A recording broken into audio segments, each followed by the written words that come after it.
She said she was counting down. You're live. Okay, you're live. Okay. The Transportation Committee meeting will begin. Today's Wednesday, September 14th, 4:06 p.m. I do apologize for my tardiness. I'd like to begin by calling our meeting to order. I'm sorry, with roll call. Alderwoman Pendel Charles is here. Yes, ma'am. Alderman Savage is here. Present. Carmen O'Neill's here. So everybody's here. Can I have a motion to approve the agenda before us? So moved. Second. All in favor? Aye. Aye. Great.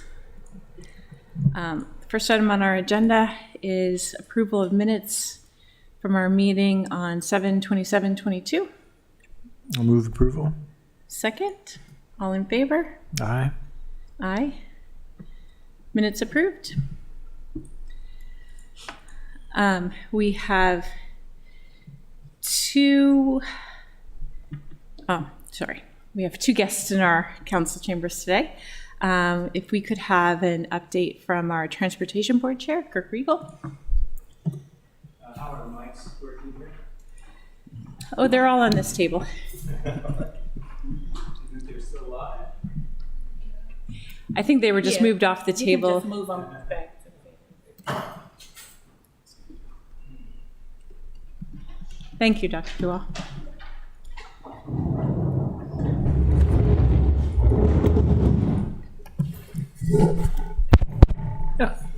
Well, good afternoon. It's good to be back together again, and I will have a very short report because we've been on vacation for a month.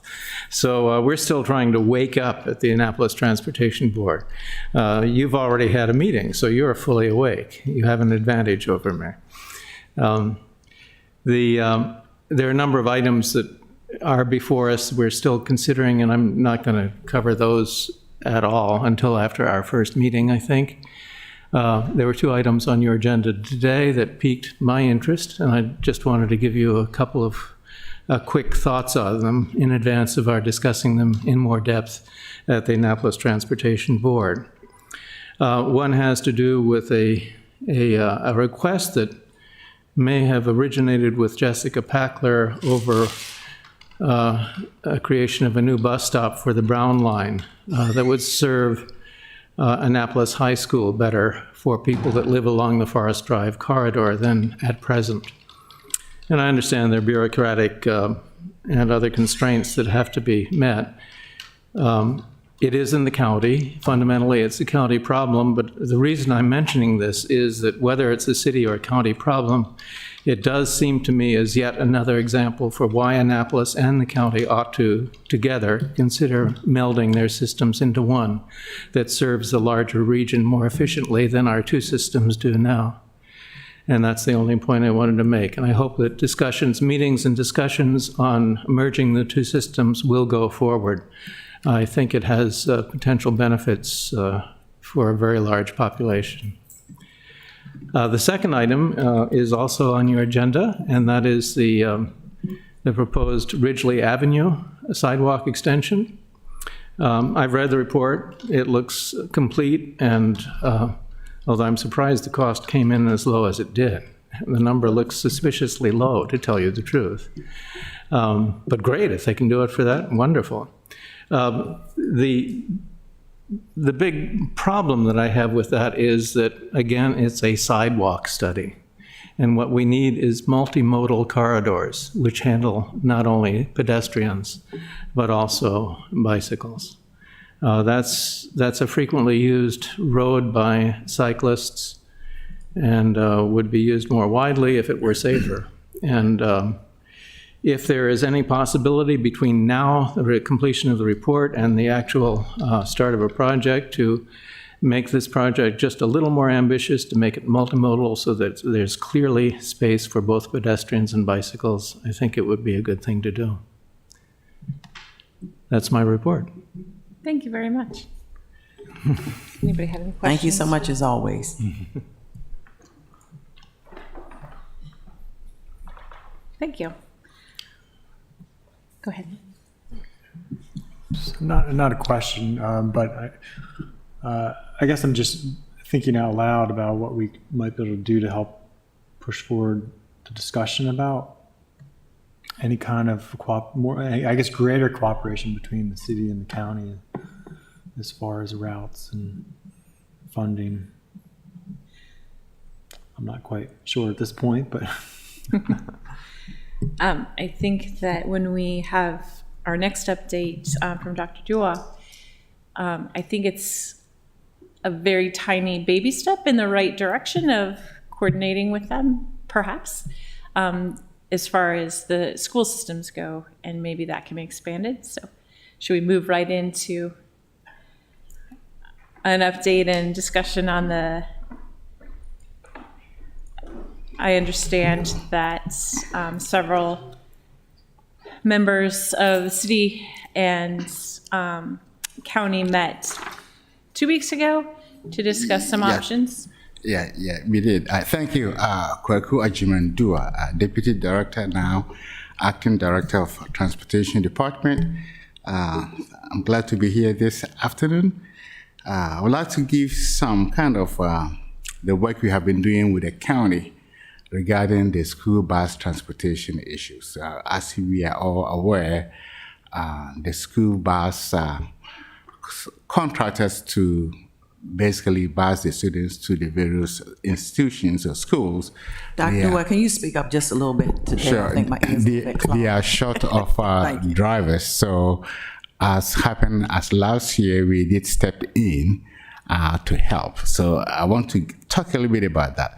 I would like to, in terms of outline, talk about some of the suggestions we have received from the community at large and how we have responded to them by looking at what we do, what we can do, and what we cannot do.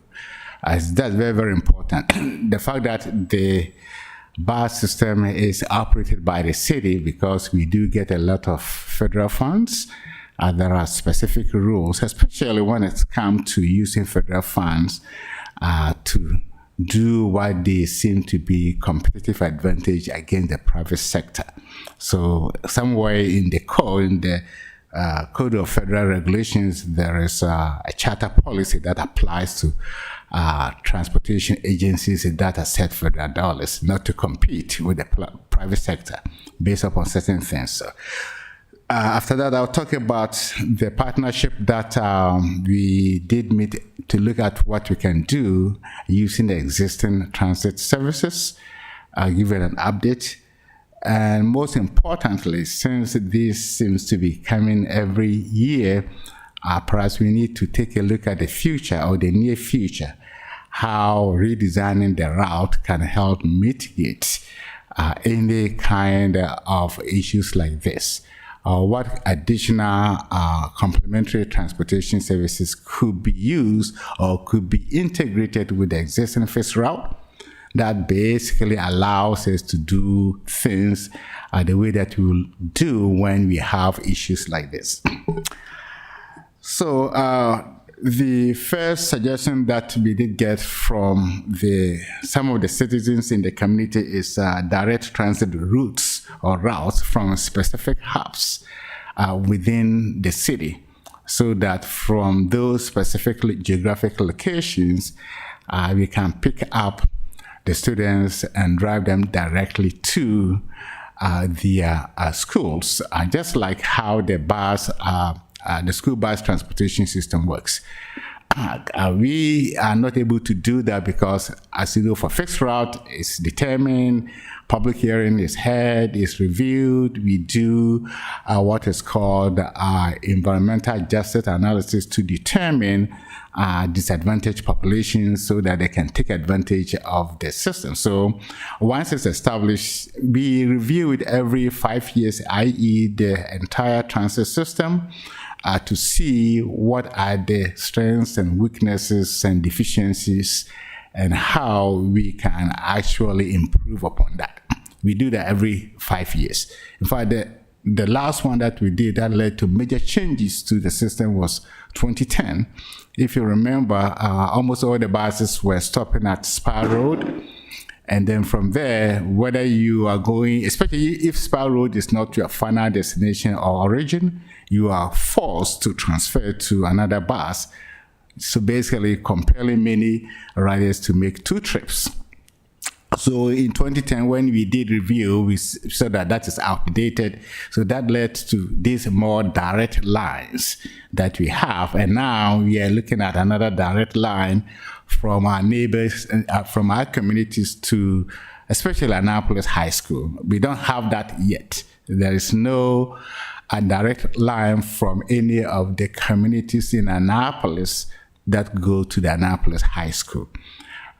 So we have received that request. We made it very clear that currently we don't have it. We did talk about the best available options. Basically, you take the green, the red, the route, and you go to the mall, you transfer. We designed the yellow route, which goes from the mall to close to the high school, which is behind the Heritage Center, which is the county government offices. And that has been the situation. So we designed it in such a way that there is kind of coordination to minimize the wait time to transfer from any of our routes to the yellow.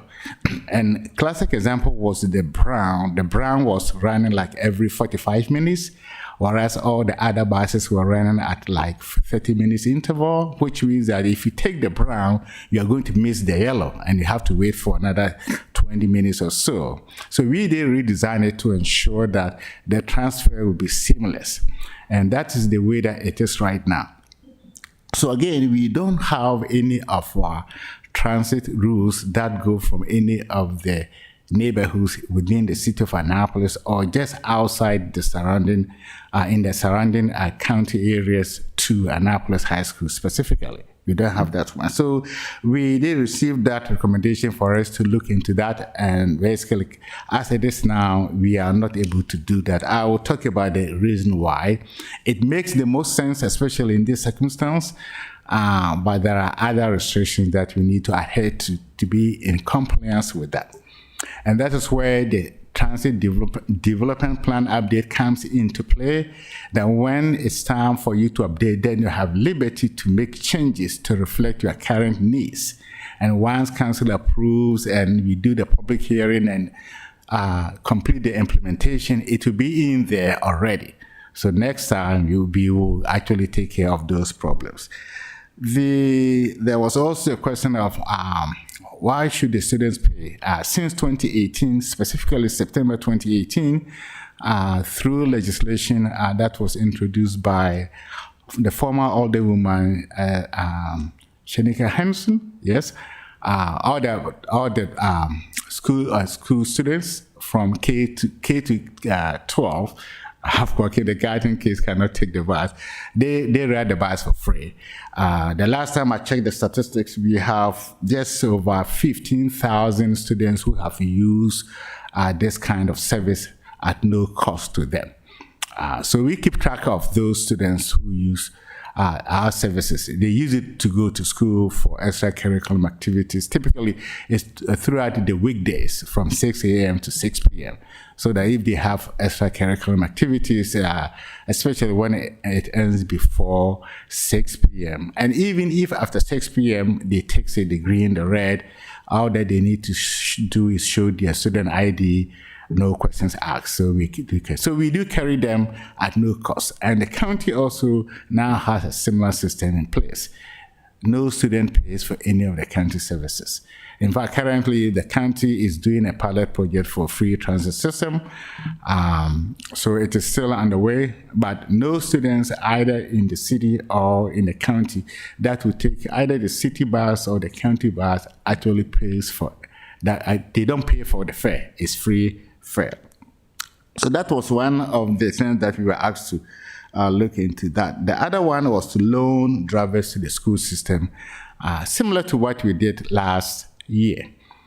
When we did meet with the County Office of Transportation and the school board on September, I believe, 7th, we looked into that. We did an overview and realized that it was not beneficial If you did receive the email from the city manager where I gave some meeting notes, it shows that at the end of the day, there was no net gain of drivers.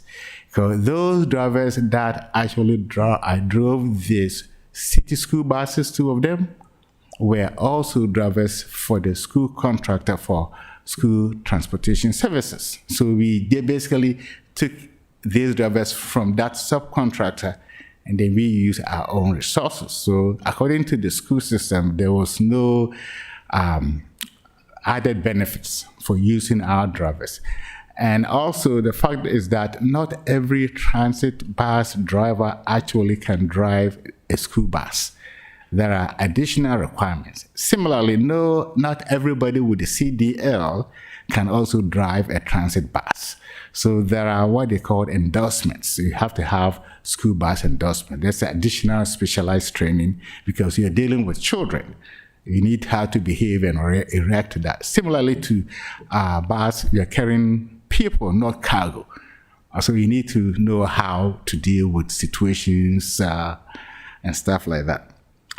So as we discussed at our September 7th meeting, we thought that that's not a good idea because there is no net gain in drivers. So we don't have the drivers. It doesn't make sense to basically loan these drivers to the school system and then basically they move from one contractor to another contractor to drive the school bus. So again, we feel, the City of Annapolis Transportation Department, the County Office of Transportation, and the school system itself, there were about 3 or 4 people who did actually attend a meeting from the school system that realized that this is not beneficial or the best way to basically deal with the current problem.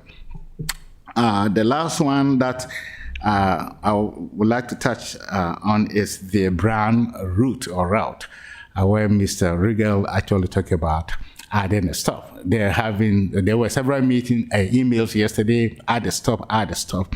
And I was thinking, we don't have the brown route going all the way to the Annapolis High School. So later on, I realized that what they meant was extend the brown route so that it will provide direct services all the way to the high school. It makes sense. Unfortunately, we cannot do it at this time. For this reason, as I did mention about some of the federal compliance requirements, they want to make sure that we are not in competition with the private sector when it comes to transportation services. So this is a classic example where it makes sense to use a private transportation company to do that. That's why we have those charter buses around.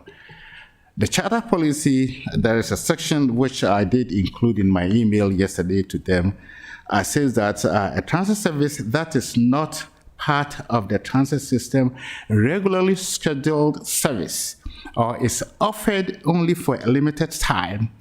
Okay, if you do that, because this will be a limited time, the school season, there are shortage of drivers.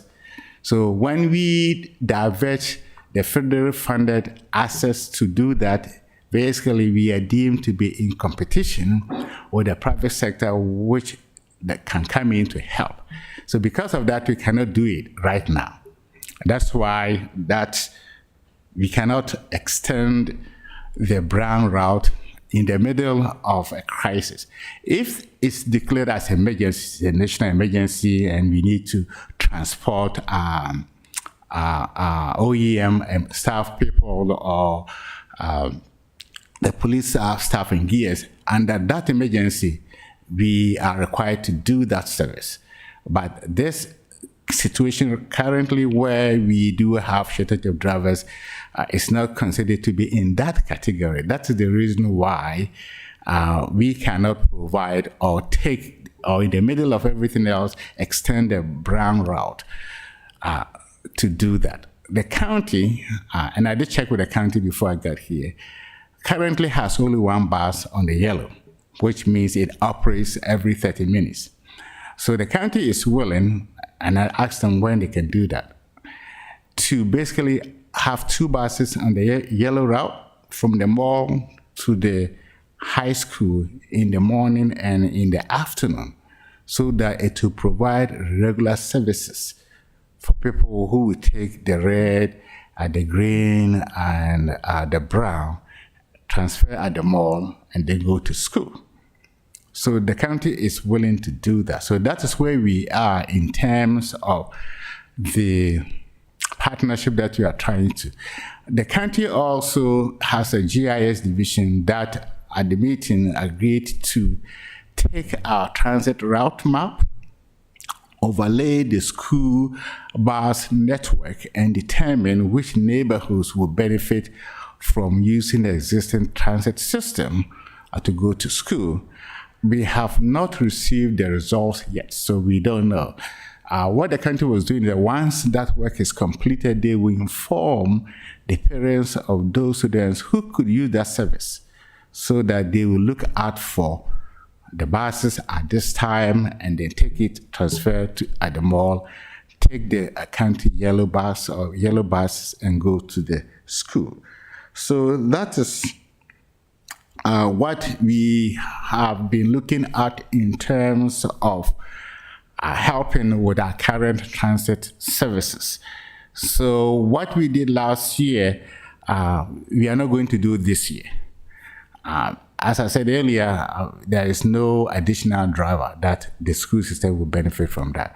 The other thing was the cost involved in using our buses and our drivers. The city actually did provide a lot of incentives for people to drive the city school buses. Initially, we had difficult time recruiting people to do that. So basically, it became like an overtime. You drive for like 4 hours a day, you get paid for full time at overtime. So the cost of that was very high. Remember, if you have not done that, and these same drivers will be driving the school buses under the school bus, for the school bus contractor, the hourly rate will be much lower. So from financial point of view, it doesn't make economic sense to repeat what we did last year. Basically, using our own drivers, paying overtime rate, using our own buses. And to my knowledge, we have not received any reimbursement from the county school system. It's very high. The finance office was concerned about that. They look into the MOU, and there is nothing in there that indicates that the school system will reimburse the city some money. So that's currently what we are waiting for is the county GIS department to give us the overlay, verify that. The county will develop a marketing program to inform parents of the students who could use those services. Again, it's not compulsory. At the meeting, we also did mention the Annapolis goal, the micro transit service, that the school board or the school system can actually contact VIA to see what kind of services they can do. We gave them that information. I don't know whether they actually follow up with VIA for whatever reason, but we did offer that suggestion that they can use VIA to provide those services during the morning and the evening time when the students need to go to class or come from the school to their various homes. So we did offer that suggestion. So that brings me to the last item about what do you do in the future so that we can basically help with the school transportation, making changes to the route that hits as many schools as possible as part of our regular fixed route, and or integrate general on-demand service similar to the micro transit. Because if you have your general on-demand service or the fancy name micro transit as part of an integrated public transportation system, because your micro transit does not have a fixed route, so far as the service area is concerned, you can move people to. So for instance, if you have general on-demand service, okay, in this particular case, they can request the trip. You can pick them up at certain locations and drive them directly to the schools, because that is what general on-demand services is. Normally, it's now you use the term curb to curb. We have virtual stops, like, okay, meet us at the corner of A and B Street. We pick it up. The app will tell you where, when the bus is coming, it will take you exactly where you want to go. So for us, it is within the service zone. And when we do that, it will be much easier because it gives you flexibility to change route, because there is no fixed route for your general on-demand service. Similar to the current ADA, anybody who lives within 3/4 of a mile from our service zone can request ADA service to go to anywhere within the service zone. So one day the bus will be at Eastport to pick up a person with disability all the way to the swimming pool or to the Giant or to the mall. It doesn't have a fixed route, but it's restricted to people with disabilities. You can have a general version of that for the general public. And our concept is basically add this general on-demand service to the fixed route and run both during the morning and evening peak periods. In the afternoon, we know that demand for transit services goes down. And therefore, we can basically take out the fixed service and just do general micro transit services with smaller vehicles. In the evening, all the two elements will come together, providing public transportation services at almost everywhere within our service area. So Miss Y, who lives about 1 mile or 2 miles away from the bus stop, will also benefit from the transportation services, because that particular person who lives a little bit further away from a bus stop, instead of who cannot use the fixed route, can use the general on-demand service to go to any place within the service area. So that's what we're looking at. And when do we plan to have a more detailed analysis of this? Next year, we will have our transit development plan update, which review the entire service.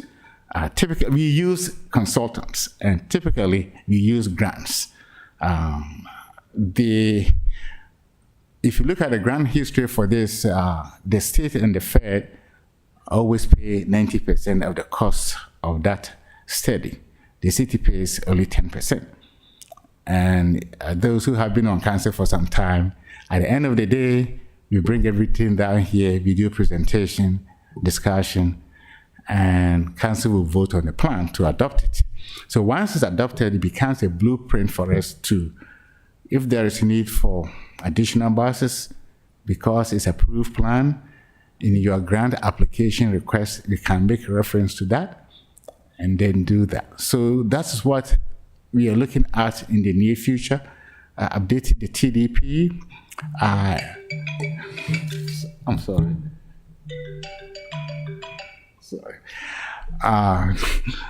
Update the TDP and strongly recommend the inclusion of microtransit as an integral part of the Annapolis transit system, so that we will serve every corner of our service area.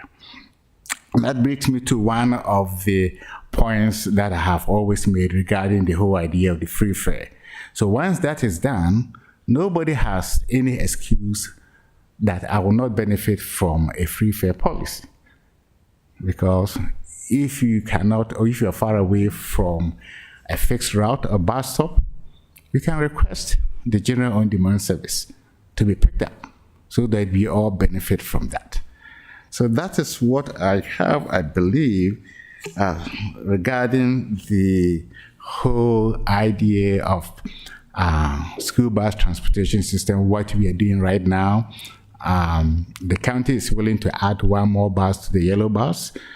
Currently, the way things are, we are not going to have a direct route on the brown from any of our neighborhoods to the high school, and the best options now is basically do the transfer. I saw what I think Jess did indicate in terms of time factor. It's true, is when you do transfer, it takes some time, but I believe the time will significantly be reduced when the county adds additional bus to the yellow, so that it will run every 15 minutes during the morning and the evening peak time when the students will be going to school or coming back from school. So that's all that I have in terms of updates. If there are any questions, I'll be glad to answer. Yeah. I appreciate your report and the details. As somebody who's being directly affected by the lack of buses, I am wallowing in trying to figure out how to get not only my child, but the other children in our neighborhood to school on a daily basis. Because right now our bus just says no service and has for the last 4 days with no, our bus. The school bus? School bus, no service. And so it's adding insult to injury, because when you go to drive your student to school, the traffic is so far backed up that it's probably taking parents about an hour from the stadium to the school and back, if not longer, when it's usually a 15-minute. So it's long. So I guess my question for you is, I don't quite understand what the ability or the inability for us to provide a service that a private service is supposed to be providing. If they're not providing that service, we're not in competition with them. The policy is that if what you're doing is not part of a regularly scheduled service or is on a temporary basis, you don't do it. That could be done by a private sector.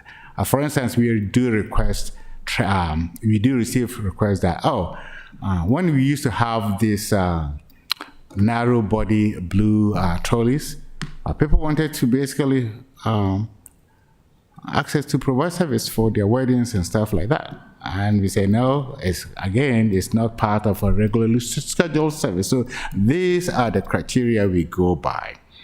If we have redesigned the route to go directly to the high school, then it doesn't apply because it is part of our regularly scheduled service. Currently, what we are looking at, what we have been asked to look into, is that it is not part of a regularly scheduled service, and it is also a temporary thing. So these are the two criteria that I look at based upon, I believe is Can you say that again? Title 49 of CFR Part 604 that defines what is the charter. What are the two criteria you said again? The criteria are that if the service is not part of your transit systems regularly scheduled. So if you take the Brown, we now have the bus route, we have established the bus stops, and the current bus stop does not include going to the Annapolis High School. So that alone, given this particular criteria, means that we cannot do that. The other criteria is that if the service is offered for a limited time, so here is the case, basically it's limited.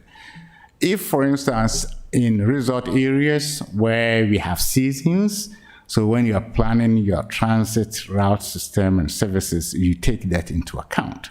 So that is where it takes me to the near future, that because we see this as a problem, perhaps it's not going to go away. When it's come to update our transit services, that will be taken into account. And going, for instance, the Brown route, stopping at the mall, no transfer from the mall going straight to the high school and back, will become part of our regularly scheduled service. So in that particular case, you don't have to deal with this specific criteria. So that's what we have here. There are other things that actually also help you to make a determination whether it is a charter service or not. So these are to help the transit agencies, not only Annapolis Transit, basically to see, is it a charter service? If it's a charter service, no.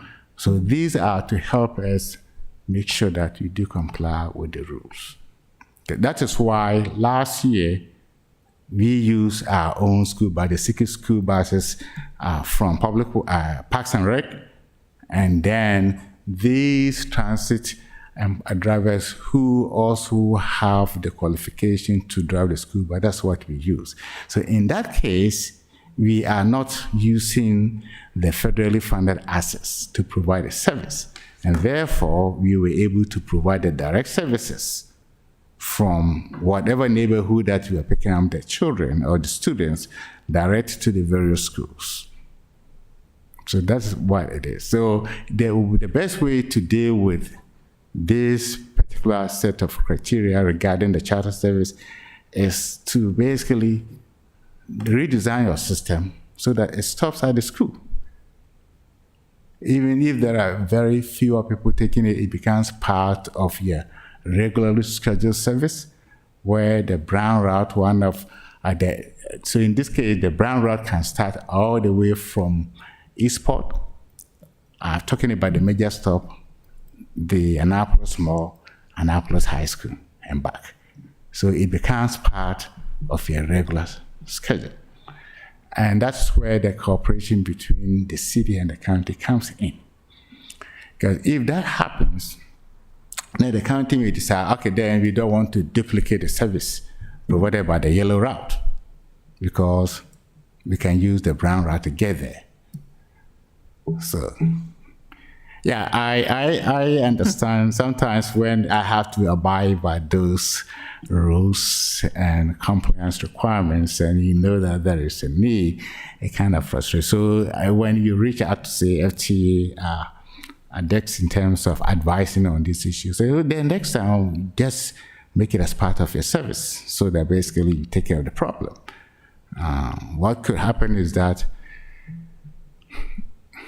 just thinking aloud here, that during the summer months where there is no school, would we put in our plan not to go to the high school? So if that is what we want to do, it becomes your regularly scheduled service that during the summer months, the brown bus does not go to the high school. So for the next 3 months or so, but apart from that, it goes there. So that becomes part of your system. All right. The other alternative to look at for the brown is, as part of the system, make it a deviated service. So deviated service is set certain criteria that it can deviate like a quarter mile from a bus stop to pick up people. Okay, so what happens is that you don't have a specific arrival time, because your deviation is based upon a demand that will be made. So instead of doing your deviated fixed route service, it is better to look at general on-demand service to take care of that. Okay. Are you done? I am. Thank you. So I just want to make sure I understand what the underlying problem is. It's how many, so we have a shortage of buses, county buses, school buses that are serving our constituents. Is that drivers? There are Shortage of 8 drivers. buses not in service for Annapolis High 8 School. buses not in service for high school in total? Just the high school, For the city, or just Annapolis High School. 8 buses are not in service. that normally would service the city or just the county? Those- The rest of the They would, I don't know how many of them are actually just city. Some of them are county, like Rolling Knolls. So our Annapolis High School's reach goes to where Rolling Knolls is. I believe just beyond that in up to the Crownsville line. And then down to before you get to the Edgewater, Severn River Bridge, and then all of Annapolis. So that's the territory of kids being bused to Annapolis. There are some magnet students that are also being bused in there. I don't have the exact number of which of these buses are coming from the city, but I know that there are 8 buses that are not in service heading to Annapolis. And what's the school's response to the parents of these areas that don't have routes? Talk to your bus company, transportation company. Basically, I mean, They're frustrated. What do you do? The school doesn't have an answer then? No. We're Because sorry, they're- your bus is not in service. But the Right. school is the one paying the private company to provide the bus service.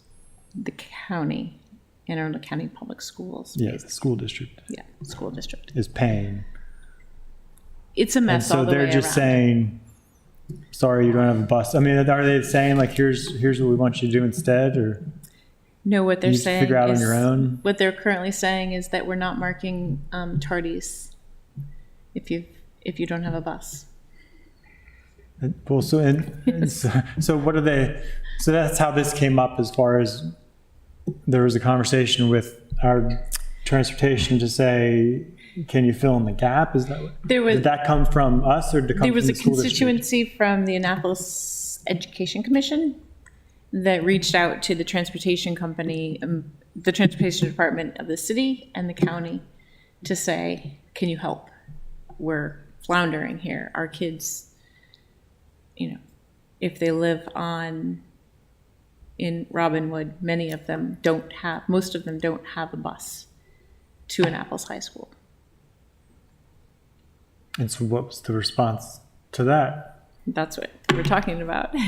That's what- what, what yeah. So the response is that they County- can jump on the Brown line and go to the mall and transfer. Well, I mean, what was the response? So I'm trying to understand everything. So our education board reached out to your department and the county school district to say, to what, make a request that, what, No, you look at adjusting our routes to help them? Is that- It was not to adjust the route. It's based upon what we did last year. They thought that you can do the same thing. So you did what? Last year, we used some of our drivers, our drivers who actually have the qualification to drive the school bus.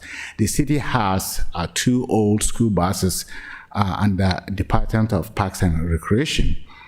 So we had issues with that because the state has specific rules in terms of how old the school bus will be. So we determined that they have actually exceeded.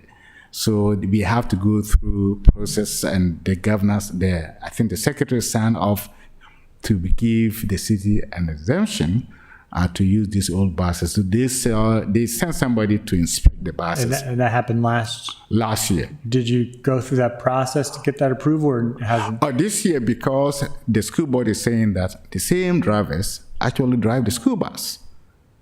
So when we take it from them, there is no net gain.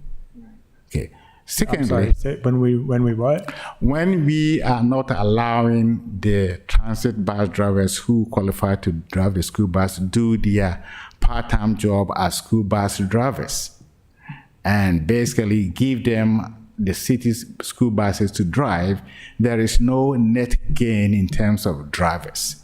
Because remember, go ahead. The 2 drivers they used last year also drive for us, so they can't drive these buses too. That basically what it is. Yeah, because they already drive as part-time. Driving for us. Yeah.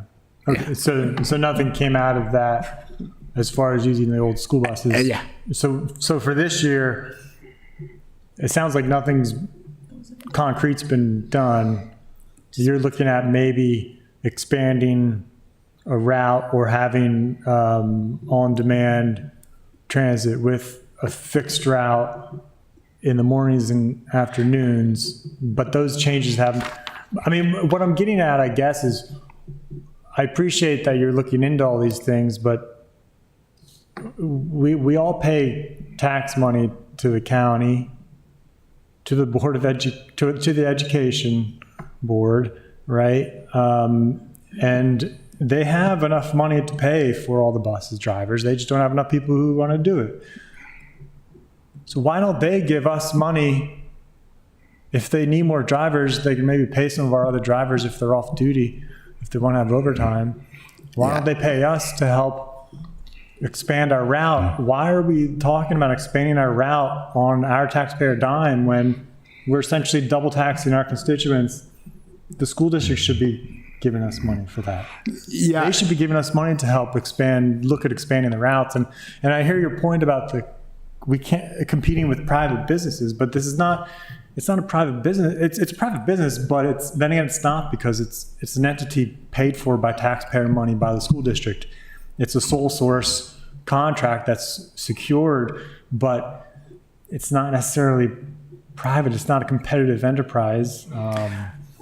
But that sounds like we need to sit down with the school district to work some of that out. The whole idea of competing against the private sector is not with respect to the school contractor to provide the buses. The whole idea is that if the school system is in need of additional transportation services, they have the option also to look for another contractor to provide that service. So we are not talking about competition between the transit system and the current school, the current contractors for the school system.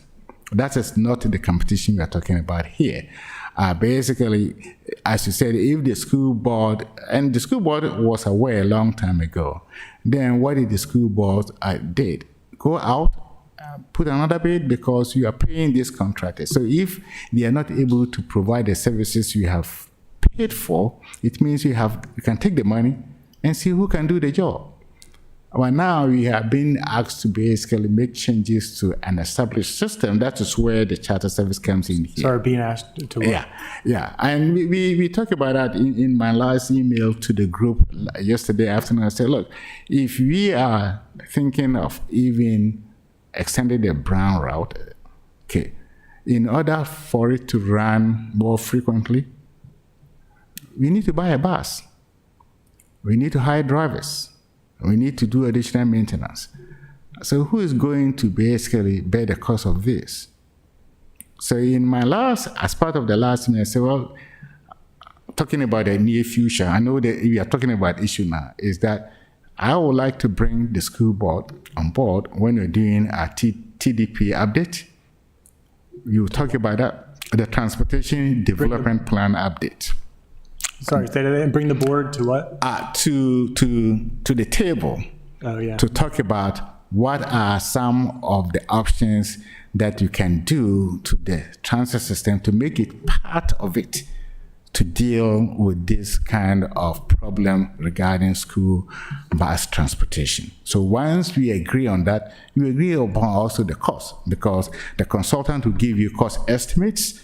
If you're looking at electric buses, almost $700,000 a piece, clean diesel, almost $450,000. So all these costs will be included.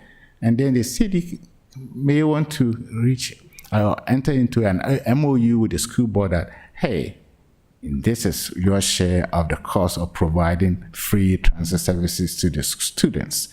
Okay. But the way that it is now, the school board agrees, and the County Office of Transportation, the best available options for some of the students is to use the current system, transfer at the mall. The county is going to add one more bus to the yellow so that it will be more frequent during the morning and in the evening. To the county bus? The county, they now run the yellow. We no longer operate the yellow line. They decided that they can operate it. So we gave them our schedule in the same route. Nothing changed. The gold and the yellow. The gold used to go all the way to Edgewater to the community college. They still have them. They didn't make any change to only that they operate that. And the interesting is that once they informed M.MTA, our grants were cut, because MTA argument is that the grants follow the routes. So if the county is now operating the routes, your grants will be cut. So again, here we go. We lost grants money because the county decided to operate the gold and the yellow. And now, based upon last year, we incur huge costs trying to help the school system, which is financed by the county. So the city, from financial point of view, is losing a lot. We didn't get any reimbursement from all the overtime hours that these people put in. We just mentioned that we lost portion of our grants because the county is operating the gold and the yellow, and the yellow is the one that goes from the mall to the school system, to the Annapolis High School. So I'm with you in terms of the cost. Why should the city bear all these costs? Can you so that's an important point. Can you give us like a breakdown of the cost so far to the city to help basically fill the Last gap year? here? Last year, and also what you may foresee this year, because I think we need to use that, frankly, to go back to the county to say that we should be getting some kind of. On top of my head, Be good to see. I think we did exceed $100,000 last year alone, fuel and overtime hours and stuff like that. But I can get the exact numbers from the finance office. Marcus used to track them because it's an operational thing, and he was following that. And I did ask him how much you say. That's a lot of money. How big is the school budget? Is it bigger than ours? $1.5 billion.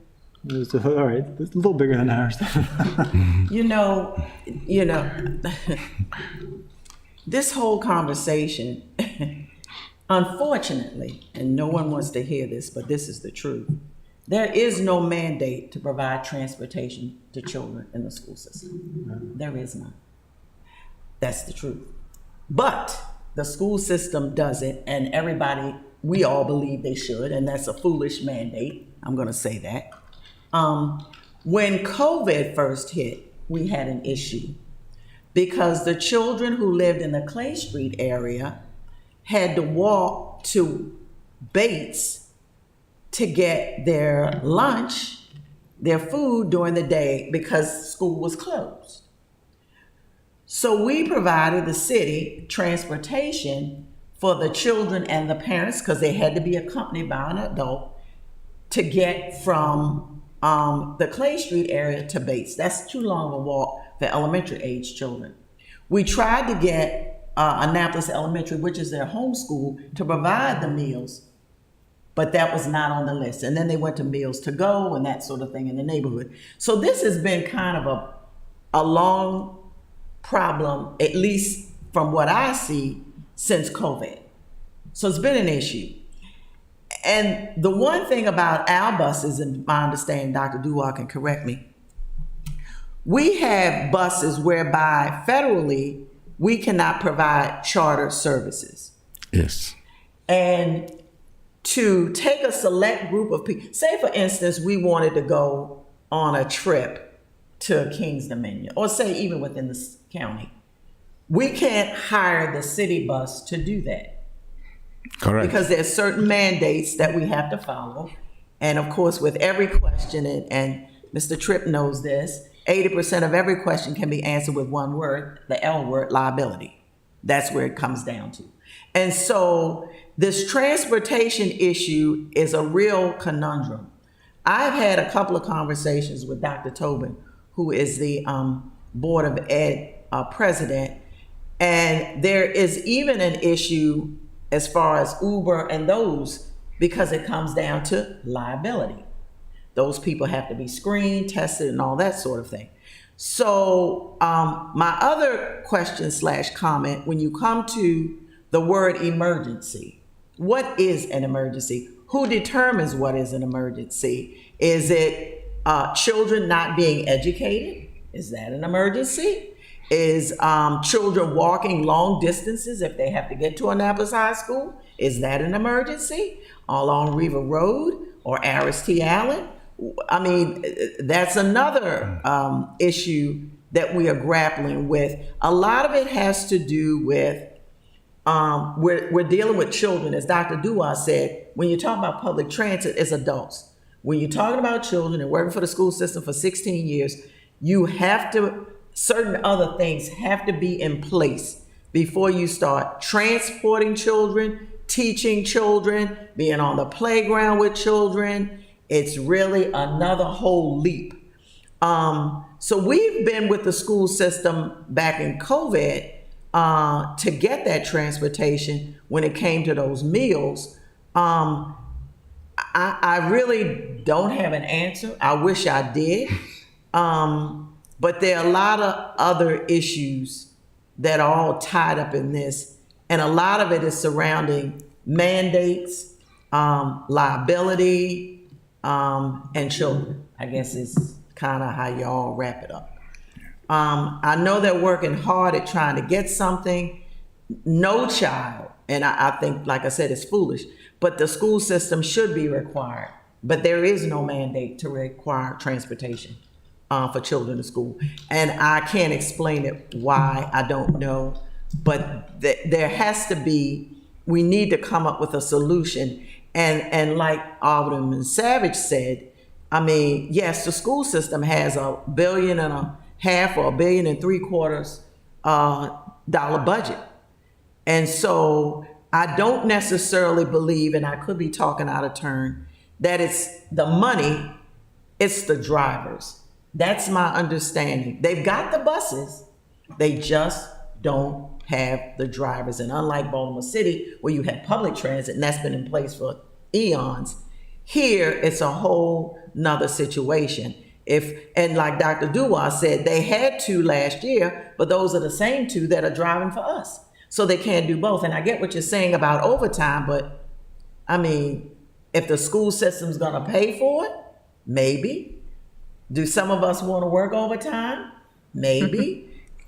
Are some people in the right frame of mind to deal with children on a bus, which is different than public transit? Not so much, maybe.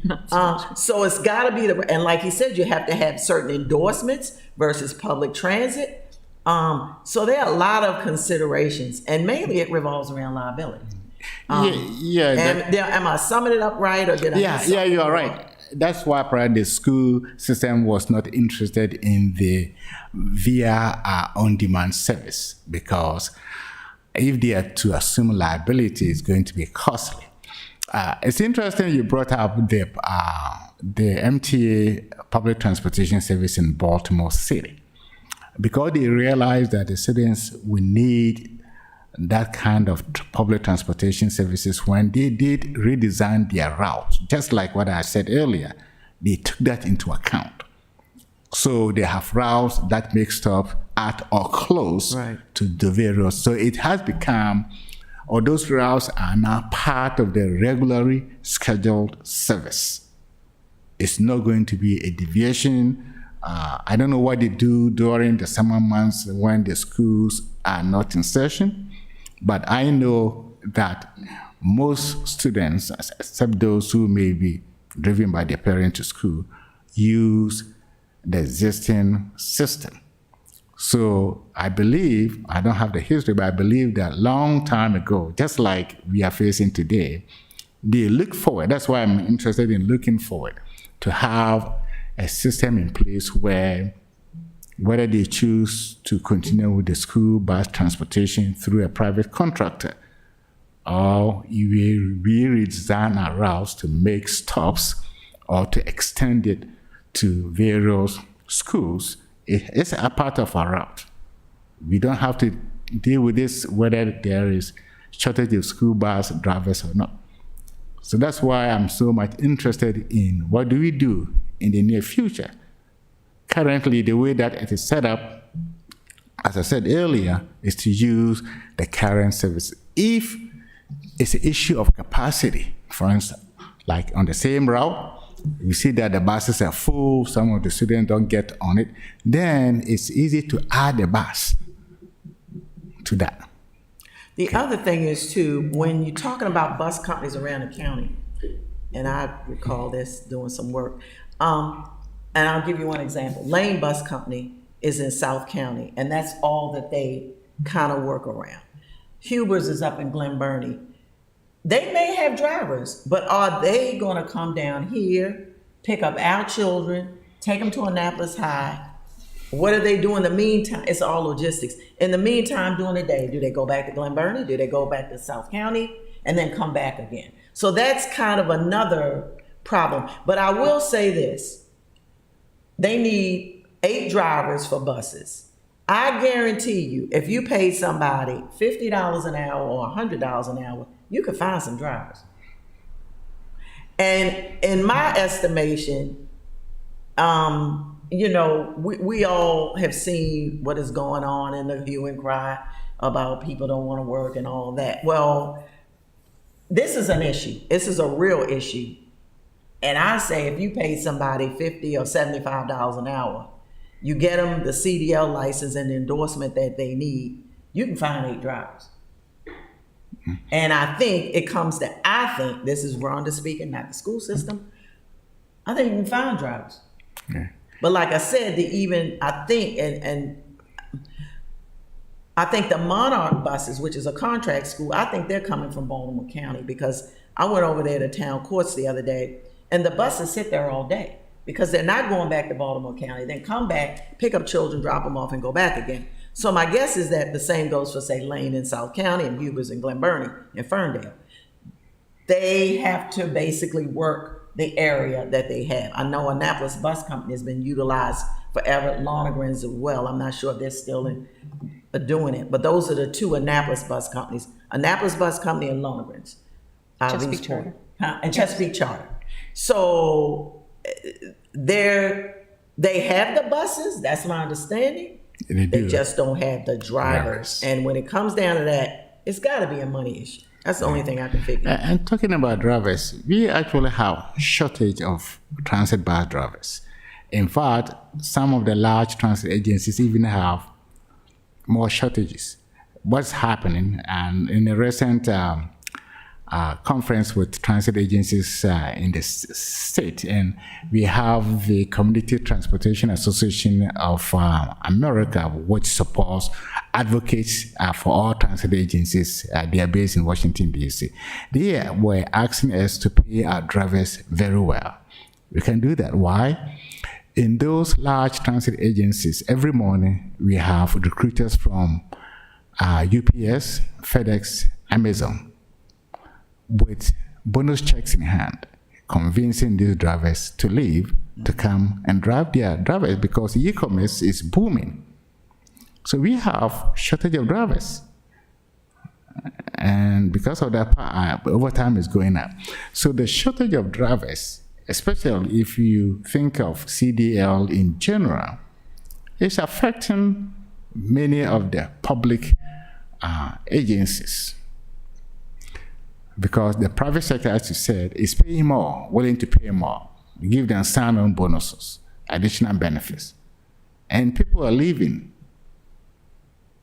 So that's an issue. And now, even for the CDL training, it used to be you can read a book, you can have somebody. The new rules is that you have to have a certified trainer to even get the CDL training. So another additional cost. But you're right, we are all facing shortage of drivers, and not every bus driver is also a school bus driver. Thank you. Thank you. I appreciate that, and I appreciate your time today. It's not a problem we're going to solve in 90 minutes, but are there any other questions from? Thank you, Dr. Dewar. Thank you. Thank you very much. Next item on our agenda, ID 19822, is an update on the Ridgely Avenue sidewalk. Takia, did you forward? I forwarded it to you, did you? Okay, it should be in your email. I have had Takia send you the copy by email of the report. I had several constituents reach out to me early last spring to question some walking and traversing parts of Ridgely Avenue, primarily in West Annapolis, trying to get from, for instance, Monterey to Growls Market and the businesses along Annapolis Street. And the state did a report. It was just released about a week and a half ago. And Senator Sarah Elfreth sent it to me and said, let's talk. In opposition to what Mr. Regal said, she believes that it was a really high price tag for what they were planning on doing. So there's some discussion on that. And I apologize for not getting that to my fellow councilmen prior to today's meeting.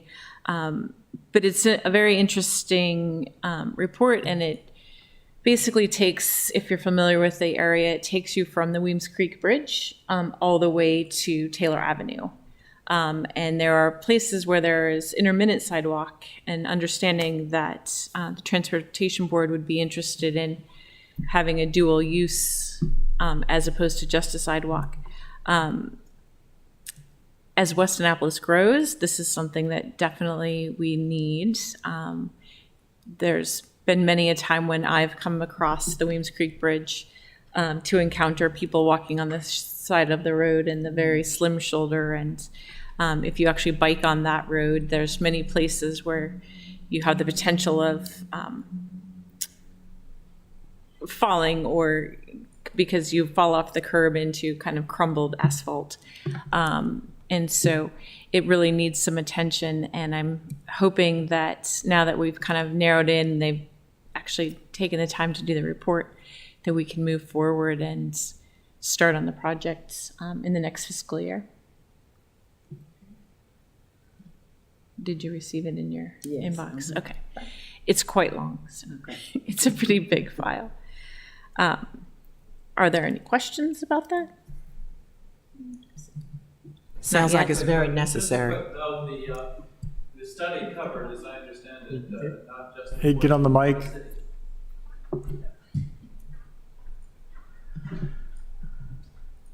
If the price tag referred to not just the in-city portion, as I understand it, but the full length, which goes all the way from Bestgate down to Taylor Avenue.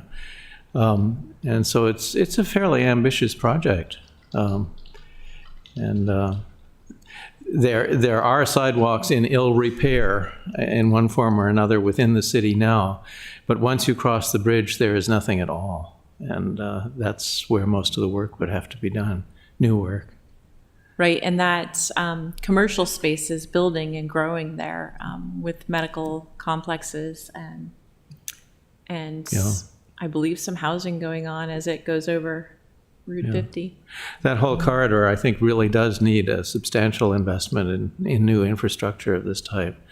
I see people walking there all the time, and they're taking their lives in their hands. Mm-hmm. Not to mention the bicycles, which I think we need to provide for, too. One other thing, too, I've had a request in for 2 years with the state to clean up the vegetation and debris which has gone onto the side of the road. When you hit the side of the road, you know there's another 3 or 4 feet, the shoulder, which is also paved and provides safe access for pedestrians and cyclists. That's been filled in by dirt and vegetation and needs to be cleaned up. We've had a couple of constituents that have reached out in regards to Admiral Drive, from pretty much from West Street to the hospital. Now that they've built the new bike path that goes up Jennifer Road, it starts at Admiral Drive and goes up General Road, or Jennifer Road.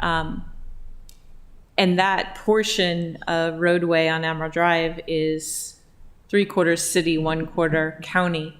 But Director Jarrell is looking into clearing at least up to the county line and then reaching out to his constituents in the county to clean up. It's quite overgrown. And so in the hopes that more people are biking now to the hospital from areas, Germantown, Homewood, West Streets, downtown Annapolis, biking up that way, we'll hopefully get some work done in that space too. I'm glad to hear about that. That's good. Great. Are there any other questions or comments from our committee? Great. Can I have a motion to adjourn? So moved. Second. All in favor? Aye. Aye. Aye. Meeting adjourned. All right. Thank you.